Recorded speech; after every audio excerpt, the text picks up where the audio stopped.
చాలో తెలీదు. కోరిక, నాకు కావాలని కోరిక, నాతో ఉండాలని కోరిక. కానీ దేని గురించి ఇంతగా ఆరాటం? ప్రేమ గురించా, ఒక ఆట గురించా, లేకపోతే తన గురించా? ప్రతి కథలో ఒక మలుపు ఉన్నట్టు నా ఆట, నా ప్రేమ, నా కథ అన్నిట్లోనూ తనే ఉన్నాడు. కథ తన గురించి, తనతో నా జ్ఞాపకాల గురించి. ఎక్కడ నుంచి మొదలు పెట్టాలి? నా అన్వేషణ ఎప్పుడు పూర్తవుతుంది? అసలు వద్దు అనుకుని వచ్చిన నేను మళ్ళీ ఎందుకు వెనక్కి వెళ్ళి తప్పుని సరిదిద్దుకోవాలి అనుకుంటున్నాను? నేను ఏ తప్పు చేయలేదు అని గొంతు చించుకొని అరవాలనుంది, కానీ అరవటానికి కూడా గొంతు మూగపోయింది. ఒకప్పుడు గలగల మాట్లాడే నేను ఇలా ఎందుకున్నాను? నా పేరు చైత్ర, ఇది నా కథ.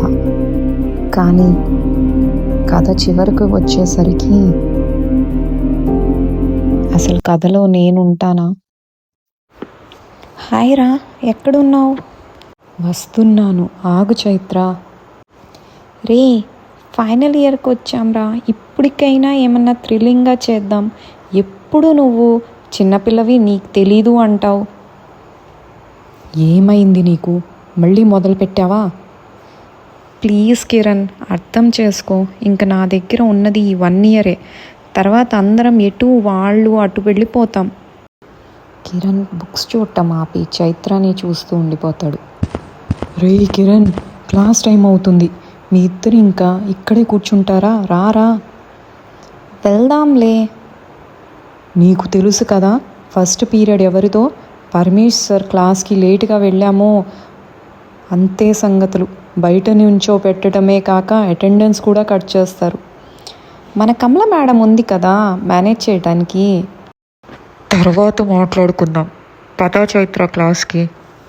కిరణ్, నేను చాలాసేపటి నుంచి అడుగుతున్నా, కనీసం రిప్లై కూడా ఇవ్వవా ప్లీజ్? చైత్ర, నేను చాలాసార్లు చెప్పాను వద్దు అని. మళ్ళీ మళ్ళీ అడగకు. నీకు ఈవినింగ్ బాస్కెట్బాల్ మ్యాచ్ ఉంది, ముందు దాని మీద దృష్టి పెట్టు. రోజు అదే చేస్తున్నా కదా, ఇంకెప్పుడు అడగను, ఈ ఒక్కసారికి.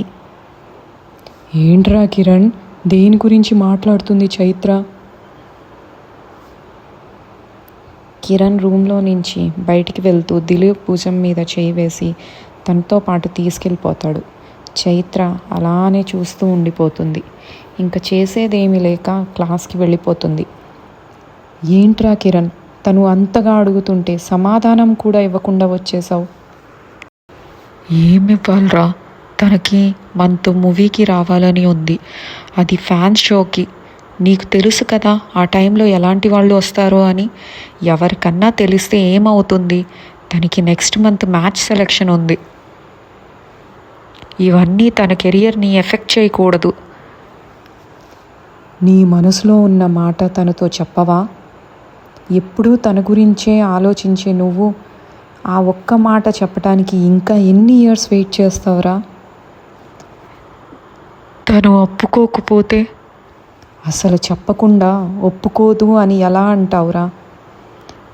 తనని మొట్టమొదటిసారి చూసినప్పుడే నాతో ఉంటే బాగుండు అనుకున్నా. అమ్మ చనిపోయినప్పుడు తను ఒక్కటేరా నాతో ఉంది. నేను అప్పుడు 10th చదువుతున్నాను. తను రాత్రంతా ఇంటికి వెళ్ళకుండా నా పక్కనే కూర్చుంది. తను నా మీద కేరింగ్ చూపిస్తుంటే అమ్మ గుర్తుకు వస్తుంది.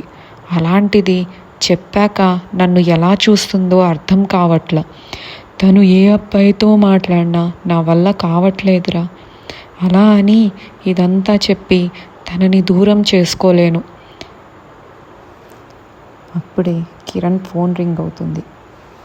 హలో కిరణ్.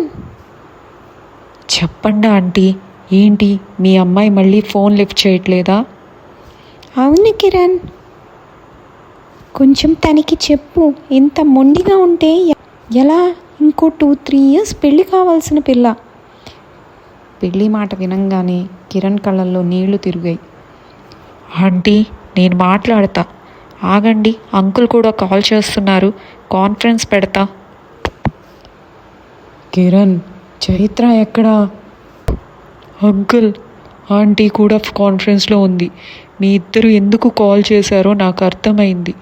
నేను మాట్లాడతా.